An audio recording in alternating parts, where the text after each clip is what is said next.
ত্রয়োদশ জাতীয় সংসদ নির্বাচন অনুষ্ঠিত হবে আগামী বছরের 12ই ফেব্রুয়ারি। বৃহস্পতিবার সন্ধ্যায় জাতির উদ্দেশ্যে দেয়া ভাষণে এই তারিখ ঘোষণা করেন প্রধান নির্বাচন কমিশনার এএমএম নাসির উদ্দিন।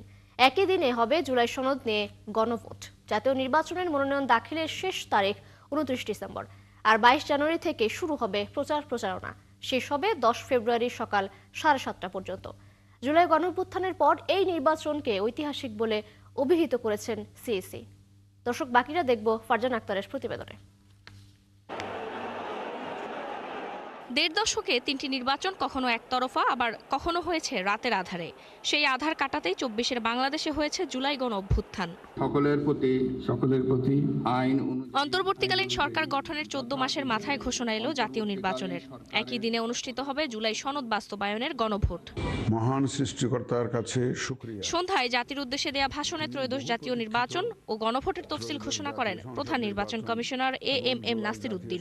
আগামী 2026 সালের ফেব্রুয়ারি মাসের 12 তারিখ রোজ বৃহস্পতিবার 300 আসনে ত্রয়োদশ জাতীয় সংসদ সাধারণ নির্বাচন এবং একই সাথে জুলাই জাতীয় সনদ সংবিধান সংস্কার বাস্তবায়ন আদেশ 2025-এর উপর গণভোট অনুষ্ঠিত হবে। তফসিল অনুযায়ী প্রার্থীদের মনোনয়ন দাখিলের শেষ তারিখ 29 ডিসেম্বর, যা যাচাই বাছাই ও আপিলের পর চূড়ান্ত হবে 21 জানুয়ারি। ওই দিনই বরাদ্দ করা হবে প্রতীক। আর 22 জানুয়ারি থেকে শুরু হবে প্রচার ও প্রচারণা। নির্বাচনী প্রচারণা চলবে 22 জানুয়ারি 2026। মনোনয়নপত্র দাখিলের শেষ তারিখ আগামী 29 ডিসেম্বর 2025 রোজ সোমবার।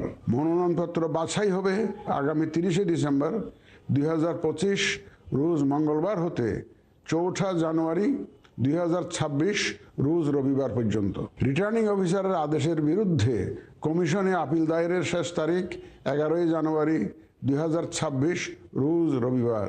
অনেক রক্তের বিনিময়ে হয় জুলাই গণ অভ্যুত্থান। এরপর এএমএম নাসির উদ্দিনকে প্রধান করে গঠন করা হয় নির্বাচন কমিশন।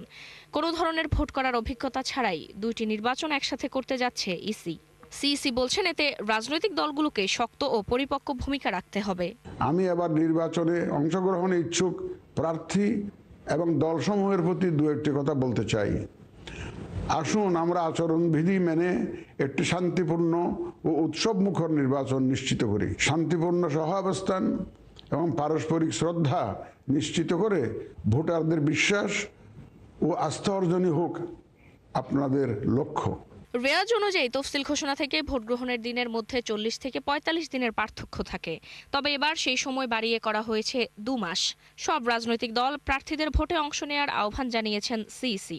সেই সাথে ভোটারদেরও নির্ভয়ে ভোট কেন্দ্রে যাওয়ার আহ্বান জানান। যে কোনো ভয়ভীতি, প্রলোভন, প্রবঞ্চনা এবং সীমাবদ্ধতার ঊর্ধ্বে উঠে নিঃসংকোচে আপনাদের ভোটাধিকার প্রয়োগ করুন। আপনাদের নিরাপদ ও উৎসবমুখর অংশগ্রহণ নিশ্চিতকল্পে সংশ্লিষ্ট সকল প্রতিষ্ঠান ও বাহিনী কাজ করবে। জাতীয় নির্বাচনের ব্যালট হবে সাদা, আর গণভোটের জন্য গোলাপি। এবার নির্বাচনের দিনেই গণভোট অনুষ্ঠিত হওয়ায় ভোট গ্রহণের সময় 1 ঘন্টা বাড়িয়ে সকাল 7:30 থেকে বিকেল 4:30 করা হয়েছে।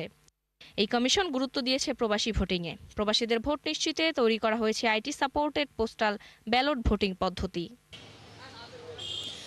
স্বৈরশাসকের টানা শাসনামলের পর গণঅভ্যুত্থান পরবর্তী একটি বিশেষ সময়ে অনুষ্ঠিত হতে যাচ্ছে ত্রয়োদশ জাতীয় সংসদ নির্বাচন। এই ভোটকে ঘিরে জনমনে আছে নানা আশা প্রত্যাশা। নাসির উদ্দিন কমিশনের দাবি, ইতিহাসের সেরা নির্বাচন করতে যাচ্ছে তার কমিশন। আগামী নির্বাচনে জনগণের প্রত্যাশা কতটুকু বাস্তবায়ন হতে যাচ্ছে সেটি দেখার অপেক্ষায় দেশবাসী। ফারজানা আক্তার, 71, ঢাকা।